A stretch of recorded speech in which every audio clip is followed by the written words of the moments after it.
चुनाव से पहले इलेक्टोरल बॉन्ड को लेकर सियासी दलों के बीच घमासान मचा हुआ है। किसने किस राजनीतिक दल को कब और कितना इलेक्टोरल बॉन्ड के जरिए चंदा दिया, इस बात का खुलासा अगले 3 दिनों में हो जाएगा। लेकिन उस खुलासे से पहले सियासी दल जो खुलासा कर रहे हैं वो अपने आप में ही चौंकाने वाला है।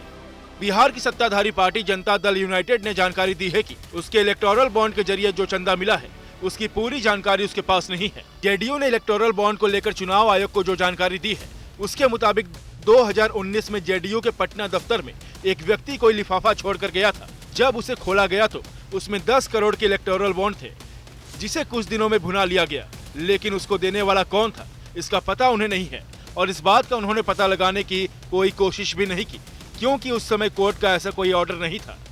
विपक्षी दल आरजेडी अब इस खुलासे के बाद जेडीयू पर निशाना साध रही है।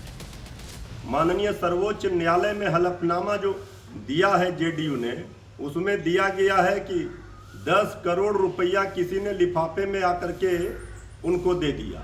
अब ये सवाल तो उठेंगे और इस तरह से अगर कोई देने लगे, अब तो 2019 में जेडीयू बीजेपी के साथ थी, तो बीजेपी तो अपने भ्रष्टाचार की है और इसमें बड़े पैमाने पर घोटाला हुआ है।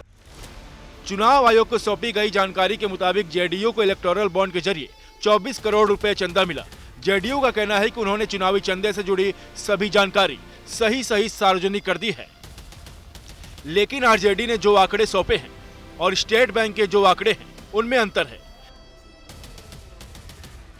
आरजेडी ने एडीआर को जो डेटा दिया था 2019-20 में मात्र 2 करोड़ का, 50 लाख का, और एसबीआई के डेटा के अनुसार 4 करोड़ 50 लाख है।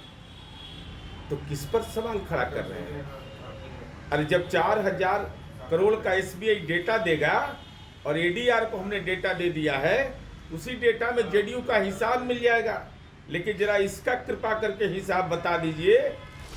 इधर बीजेपी का कहना है कि इलेक्टोरल बॉन्ड पर बेवजह विवाद खड़ा किया जा रहा है।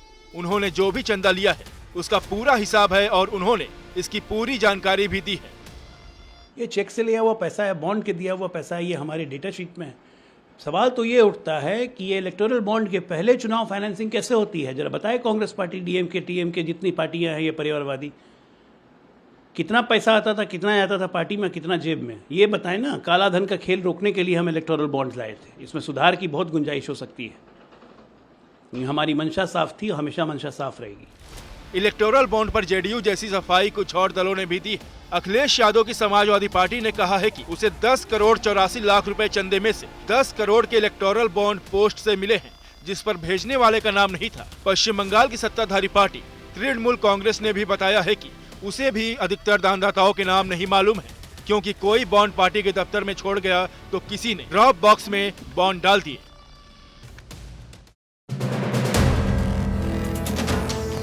वीडियो पसंद आया तो हमें लाइक, कमेंट, शेयर और सब्सक्राइब जरूर करें।